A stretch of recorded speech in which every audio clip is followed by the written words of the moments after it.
Akan tetapi kemudian semakin berkurangnya jumlah muslim di Mekah itu menimbulkan kecurigaan dari orang-orang kafir, orang-orang kaum musyrikin Makkah. Mereka mulai curiga bahwa orang-orang Islam yang ada di Mekah itu sudah pergi meninggalkan kampung mereka untuk menuju sebuah tempat baru dan membangun kekuatan di sana. Akhirnya mereka tahu bahwa ternyata orang-orang ini berpindah ke Madinah, berpindah ke Yathrib yang kemudian namanya berubah menjadi Madinah. Dan ketika mendengar berita bahwa Muhammad SAW mendapatkan izin dari Allah untuk berhijrah, Abu Bakar begitu bergembira. Sampai Aisyah mengatakan bahwa aku tidak pernah melihat bapakku menangis karena bahagia seperti ketika ia mendengar bahwa Muhammad SAW diizinkan oleh Allah berhijrah ke Madinah.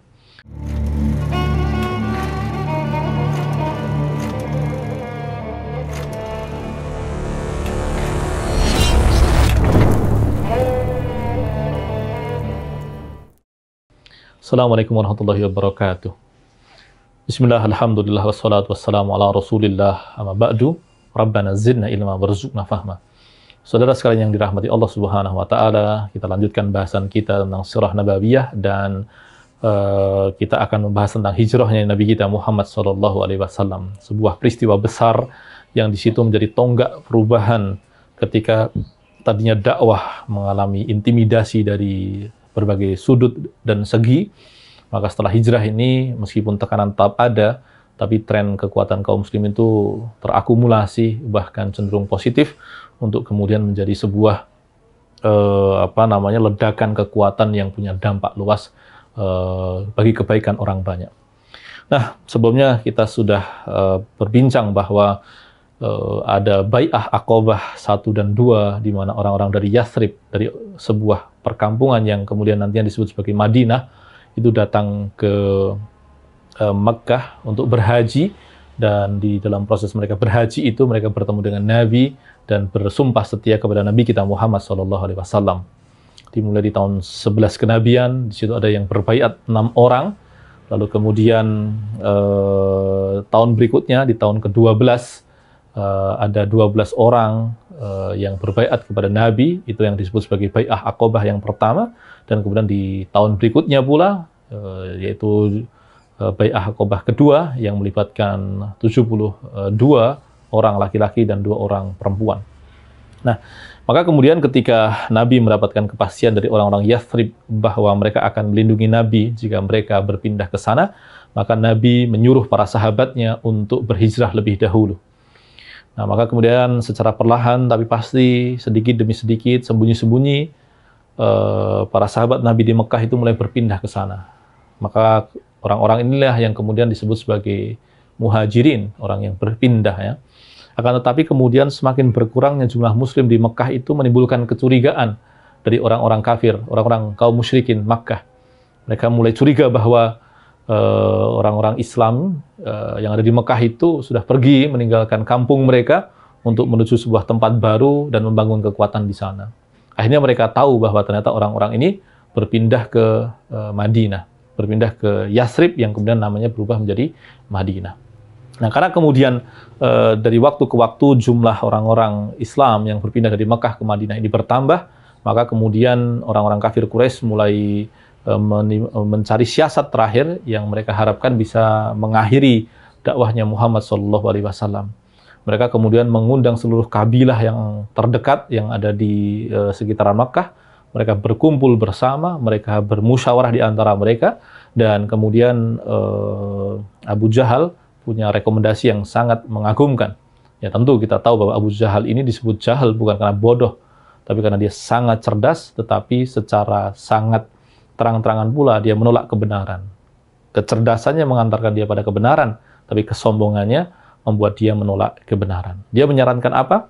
Agar setiap kabilah itu mengajukan wakilnya, seorang pemuda yang kuat, yang nantinya masing-masing dari pemuda tersebut akan menikam Muhammad SAW, akan membunuh orang yang merusak tradisi orang-orang Arab tersebut, sehingga ketika nanti orang-orang dari keluarga Nabi, dari keluarga Bani Hashim maupun Bani Muthalib ingin balas dendam, maka mereka tidak akan mampu, karena yang harus dihadapi adalah seluruh orang Arab.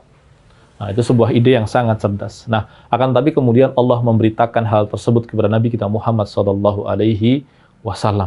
Dan dalam situasi yang tidak mudah seperti itu, ternyata kemudian Allah mengizinkan atau memberikan perintah kepada Nabi dan memberikan izin kepada beliau untuk berpindah juga ke Madinah. Ketika berita itu turun, ketika perintah itu turun, beliau menyampaikan kepada Abu Bakar As-Siddiq, sahabat terdekatnya, orang dewasa yang berislam pertama kali di kalangan umat manusia. Dan ketika mendengar berita bahwa Muhammad SAW mendapatkan izin dari Allah untuk berhijrah, Abu Bakar begitu bergembira. Sampai Aisyah mengatakan bahwa aku tidak pernah melihat bapakku menangis karena bahagia seperti ketika ia mendengar bahwa Muhammad SAW diizinkan oleh Allah berhijrah ke Madinah. Akan tetapi kemudian dalam peristiwa itu kita temukan bagaimana Nabi Muhammad ketika merencanakan hijrah, Nabi Muhammad tidak mau dibayari berkaitan dengan kendaraannya. Beliau tetap berkomitmen untuk membayar kendaraannya sendiri. Meskipun Abu Bakar tidak sedikit pun keberatan untuk membayar, untuk menyediakan dana, menyediakan semua perlengkapan yang dibutuhkan untuk mereka berdua berhijrah. Akhirnya kemudian menjelang hijrah, Nabi menyampaikan rencana itu juga kepada Ali bin Abi Thalib, dan agar Ali bin Abi Thalib menggantikan posisi beliau ketika nanti orang-orang kafir Quraisy mendatangi rumah beliau untuk menikam beliau. Dan ketika di malam yang telah mereka tentukan oleh orang-orang kafir Quraisy itu tentukan untuk menikam Nabi, orang-orang itu datang di depan rumah Nabi, Allah takdirkan sesuatu yang luar biasa. Saat itu Ali bin Abi Thalib berbaring di rumah Nabi, lalu kemudian Nabi membuka pintunya, Nabi melemparkan pasir, dan apa yang terjadi? Semua orang yang ada di hadapan rumah Nabi itu tidak melihat Nabi keluar dari rumahnya untuk pergi. Nah, ketika kemudian mereka tidak menyadari kepergian Nabi, Nabi Muhammad dan Abu Bakar segera pergi keluar menuju ke utara, dan di malam hari itu Nabi sebetulnya dipandu oleh seorang ahli gitu, seorang yang mengetahui rute perjalanan terdekat, rute perjalanan yang tidak akan dilacak, dan dia sebenarnya adalah orang kafir sebetulnya, tetapi karena dia ingin dia dibayar dan mau untuk menunjukkan jalan kepada Nabi Muhammad, maka dia menjalankan tugasnya secara profesional.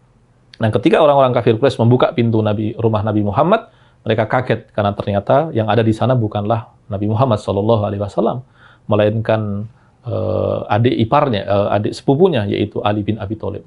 Kenyataan itu membuat mereka semakin marah sampai kemudian mereka mengatakan bahwa siapapun yang menemukan Muhammad atau memberitahu di mana keberadaan Muhammad akan diberi hadiah yang besar.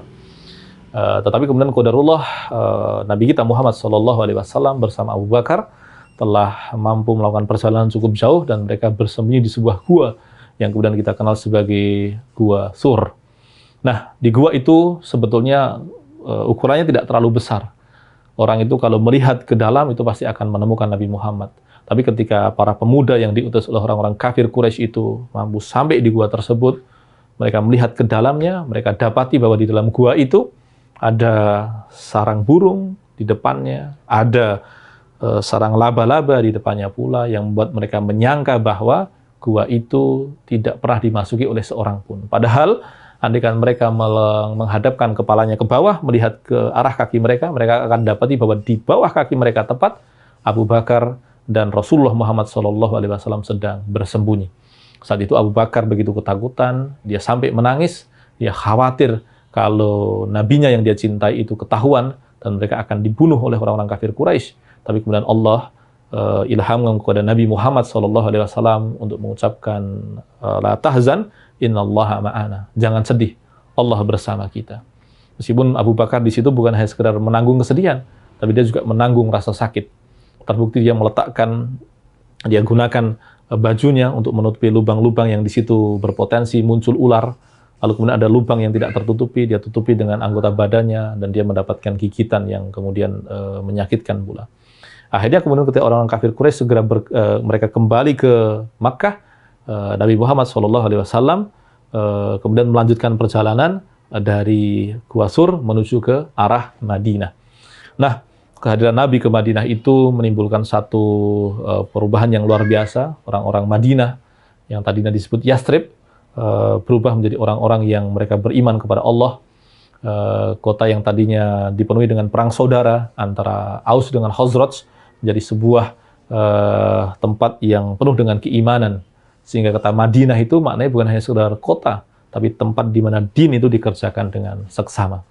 Nah, adapun apa yang akan terjadi kemudian akan kita bahas di video selanjutnya, dan semoga apa yang disampaikan dalam video ini menjadi manfaat bagi Anda sekalian dan pahala bagi saya.